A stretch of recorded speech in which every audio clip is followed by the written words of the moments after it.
once again welcome to City Africa Link. On today's episode, we have with us Mr. Franklin Osei-Sibe, popularly known as Oxygen, from Oxygen Insurance. You are welcome, sir. Thank you, Joe. Can you tell us about yourself? Okay, thank you. So first of all, Joe, I'd like to thank you for at least giving me the platform to come and talk to you about what I do and also interact with the community. So my name is Franklin. I'm married to one wife and 3 kids. I say one wife. That's right. Culturally, you know how Ghanaians, you know how it goes. I know. But yeah. And I've been an agent for a while, and I've been part of this community for some time now. That's nice. Can you tell us, when did you come to this country? Okay. So I've been in this country for over 20 years. Wow. Yeah, initially, when we came, we had to go to school, get educated, and then prepare ourselves for the future. One thing in this country is if you want to really do well, you have to find some form of education, a trade, a profession, something skill-based to kind of make it in the U.S. That's right, and I've always known you as the insurance man, as we call you, Franklin Allstate. So what are some of the most common misconceptions people have about insurance? Thank you for that question. So insurance is perceived, and it's like a lot of people think they pay insurance, and it goes up every year or every policy renewal, but they don't get any benefits. What I would like to say is that insurance is the law of large numbers. So we're all in the pool of risk.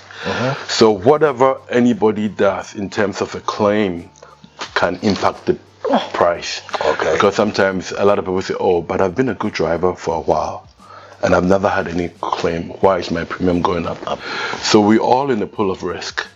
And whatever everybody does affects that pool.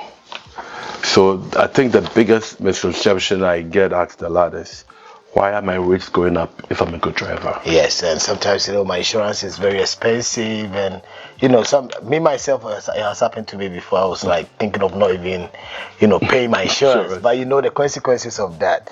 Okay, so knowing the importance of insurance, for someone buying their first home or car, what kind of coverage do you think they should prioritize or they should get? Okay, that's a good question, because most of the time, most people buy the lowest coverage, trying to save money. When we say the lowest coverage, when it comes to car insurance, it's $25,000 per person, maximum of $50,000 for bodily injury. But that is not enough once you buy a house, because once you have a house, you have an asset. So you need to increase your primary coverage to about $100,000 to $300,000 in case you get sued for a bodily injury. And then also when it comes to home insurance, the biggest importance is home insurance does not cover flood insurance. So a lot of people perceive that because they have home insurance, if they ever have a flood, it's covered, but it's not. If you have a flood exposure, you need to get a special coverage that covers flood. Oh, really? Yes. So let's say I have a house and I know I'm paying mortgage with the house insurance. Does that insurance cover flood too, or I need to get a separate insurance for flood? You have to get a separate insurance for flood. So if everybody does flood maps all across the United States, and every time you're in a flood zone, your mortgage company is going to require you to get a flood policy. And so that policy will cover flood. And when I say flood, I want to break it down into 2 scenarios. So for example, if it's just raining coming into your basement right now, that's pure flood, it won't cover. But let's say if your heating system is working and your pipe is burst, that one will be covered, because that is not like the regular rain into your basement. So that's covered, those pipe burst during winters are covered under the regular insurance.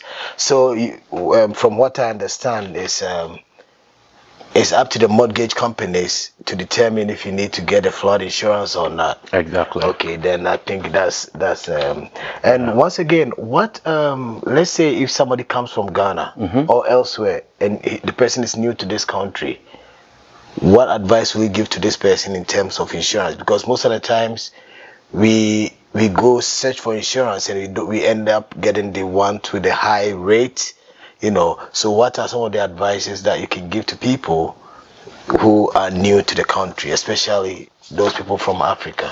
Thank you for that question. That question comes up a lot.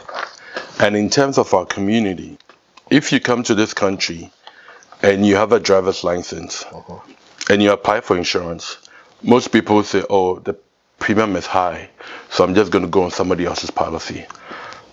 That is not the best way to get your history, because most of the time your car will be on the policy, but you may not be a listed driver, and therefore you have no experience. So when it's time for you to go get a policy, you're still going to be a new driver.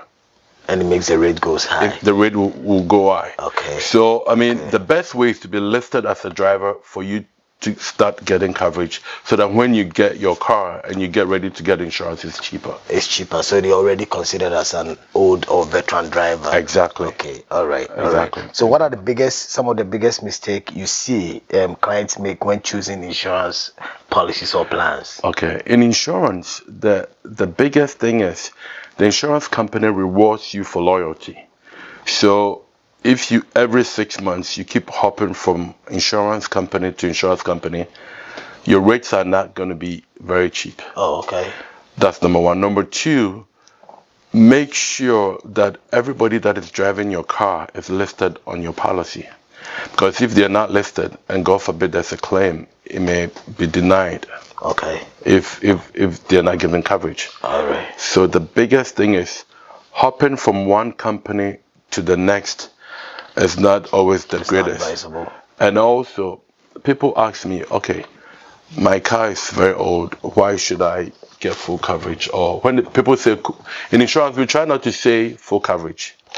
We go with line item, so comprehensive, collision, and line item. Because if you say full coverage, it's perceived that everything is covered.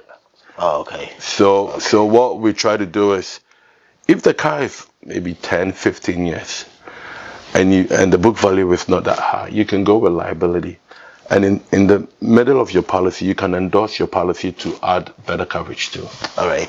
So I heard you saying rewards. What rewards do we get from insurance? Because recently I've been receiving mails and other publications about getting the device that you put in your car, which will monitor your driving. And I know most people don't want to do it because I feel like they are like tracking me or watching my movement. So what advice do you have on those tracking devices, and what the benefits of those? Of doing it. Will you advise somebody to get it? That's a very good question. Yeah. So in the insurance world, we call it telematics. So every company is doing it because, like the question we asked before, why is my rate going up? So the insurance company right now is trying to individualize every risk. So let's say, Joe, you're driving 60 miles on the highway, you're driving well. Most of companies will give you about 15% initial discount. Oh, okay. To get you to start it. Okay. Okay. And what I recommend is some companies will give you like a 90-day trial period. You can go for that. Some companies have continuous monitoring. That means you have to be on for all the time. With that same device? With the device. It used to be a device, now it's an app on your phone. Oh. So for the companies that offer you maybe an initial 90-day period, it's good to try it, because if you get a discount, it stays on the policy for the life of the policy versus continuous monitoring. And it's to your advantage. Of course. Okay, and one thing I've realized or I've seen is, I don't know if it's a myth, but people in the urban communities, like let's say somebody in Hartford pays more insurance than East Hartford. How true is that?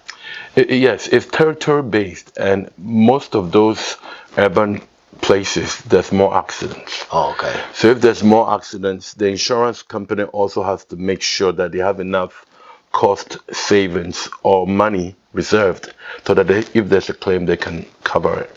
So the urban centers are mostly expensive than the suburbs. So are there any steps or any way that families there can take to make insurance more affordable, or to get cheaper insurance? Yes. So for example, in insurance, the higher your deductible, the lower your premium. Okay. It's an inverse relationship. So I recommend, if you're a good driver, the only time your deductible comes into play is if you have a claim. So if you never have a claim and you're saving money, then the deductible becomes like not a very big factor in your premium. And how does that affect like a lower monthly or annual payment? Yeah, I mean most people have $500 limits. Okay. But for your comprehensive, most of the time the difference in premium is not that great. But the collision deductible, if you can go 1,000, you're gonna see averagely maybe $50 or more on your monthly premium. Deductible. Okay, talking about deductible. So let's say if I'm a driver and then I've been into a couple of accidents, is the deductible going to increase or is a fixed deductible for each insurance company? The deductible is chosen based, so you choose it. Okay. So that the insurance company will not be able to control your deductible. What will happen is you may have a claim surcharge on your premium, so that may go up and affect your monthly payment. Right. And you know, just to add this, talking about deductibles and accident. Let's say I'm the driver and I have you on my side. When there is an accident or a collision, we often hear people like, "Hey, there was an accident, so I'm going to sue the driver and then the other one to get some more money." Can you elaborate that a little bit? Or see, people, we know people have done that in the past, and people don't know how those things works. Like, hey, I don't have insurance, but I was in this car. Am I going to get something? Am I going to get compensated or pay my hospital bills and other stuff? How does that work?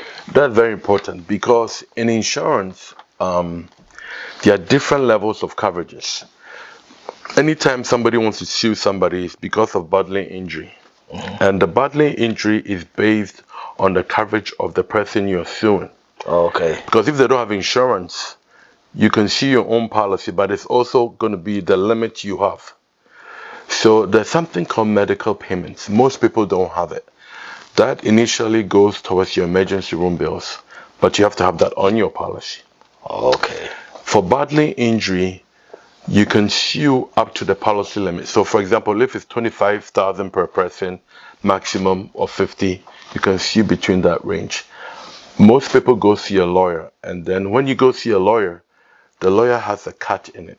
They have a portion they get. So the more they get for you, they get a good cut too. Oh, wow. So that's how it works. So that's why the lawyers sometimes prolong treatments and then your physio stuff. All right, thank you very much, Mr. Osei.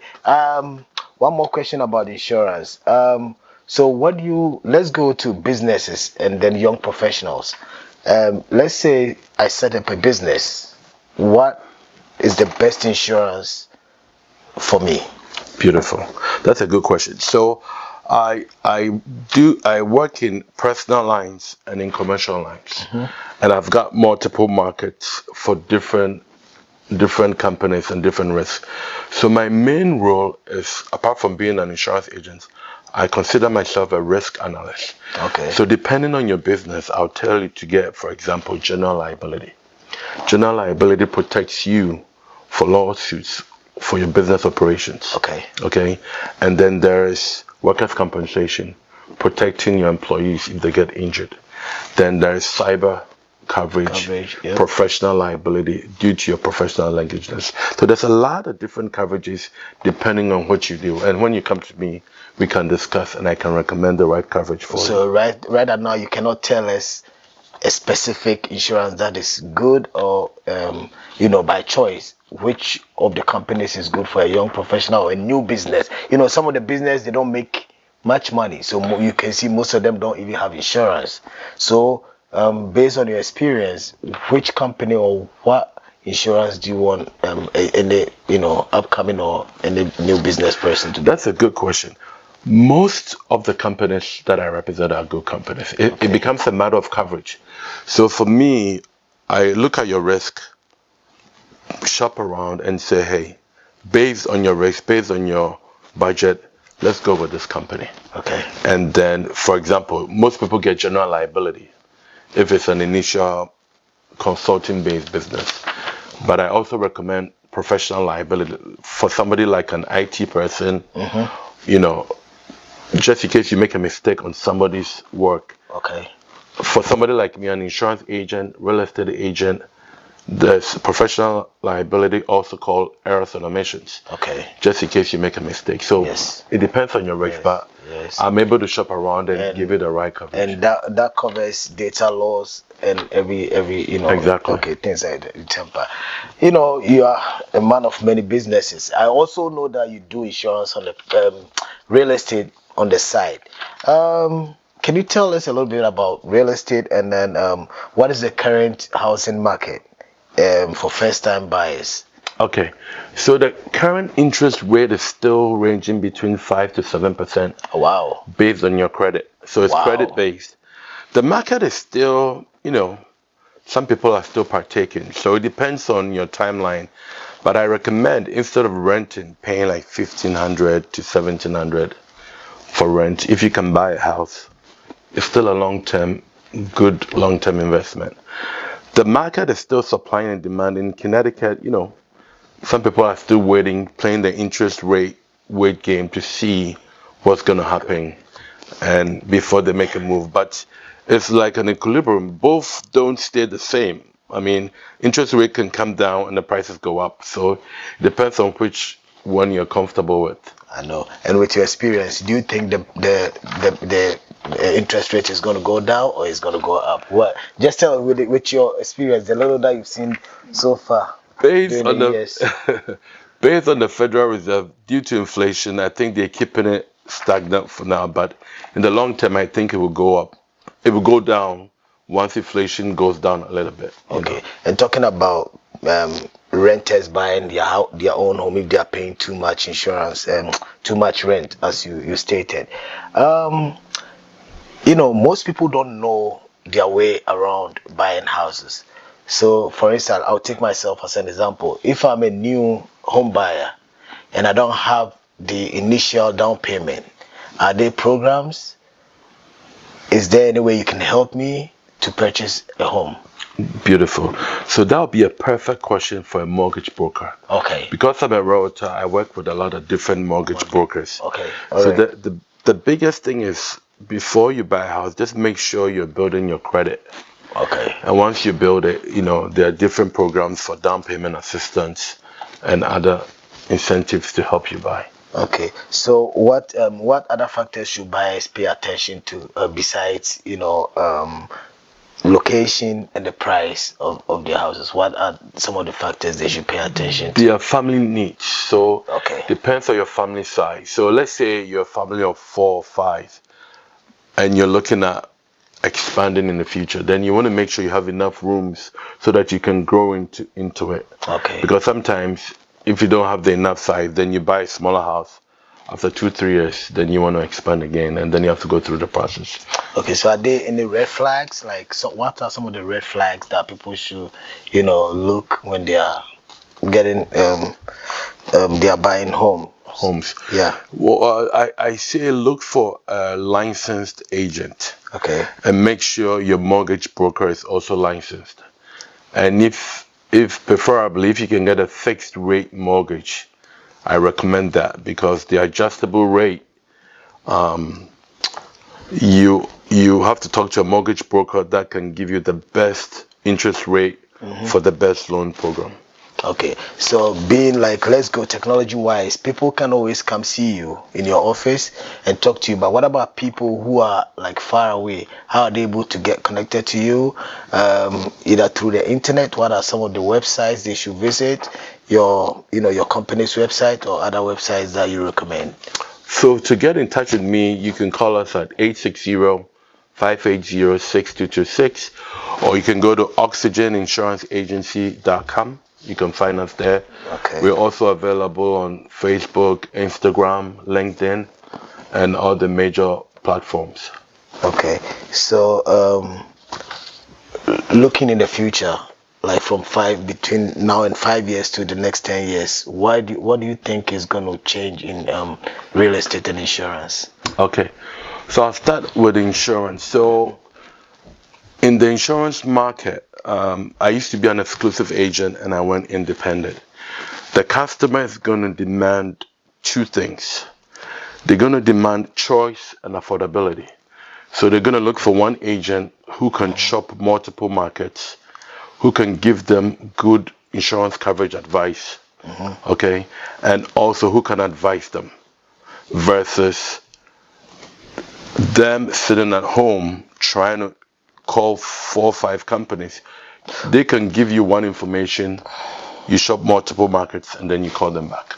So the consumer is going to look for a trusted insurance advisor that can give them multiple advice based on a simple coverage. For real estate, it's still going to be supply and demand, and also location based. So it depends on where people want to live, and are they willing to pay the price for what they're looking for. All right, that was a good one. Viewers, I think we've heard it from the professional, and I think he chose a good profession, because insurance goes with real estate. Exactly. You're a smart man there. So what would be your final word to our viewers, like the advice to our viewers concerning insurance and real estate? Because if you have a home, if you purchase a home, you need insurance. Exactly. So what would be your final advice? I know we're going to continue another time, but what would be your final advice for our people? Okay. So again, Joe and your company, you guys are doing a great work.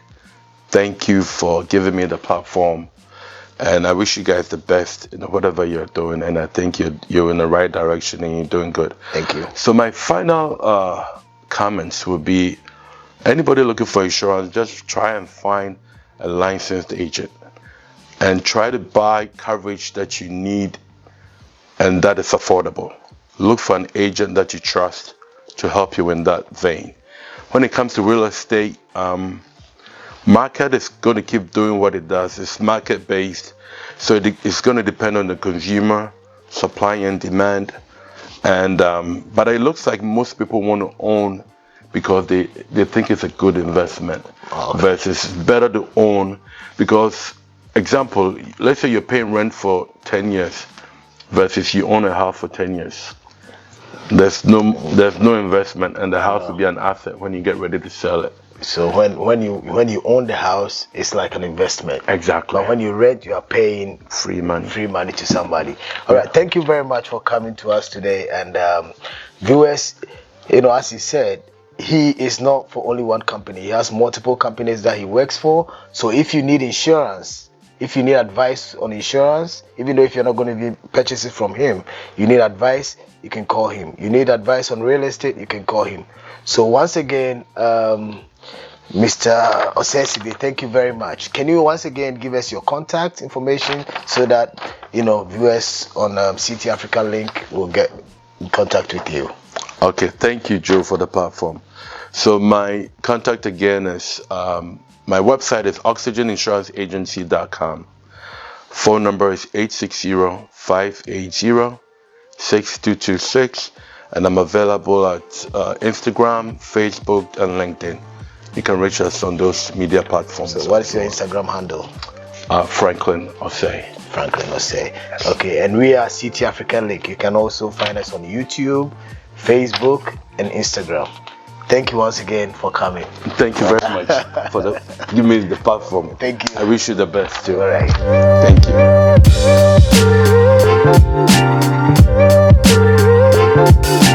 you.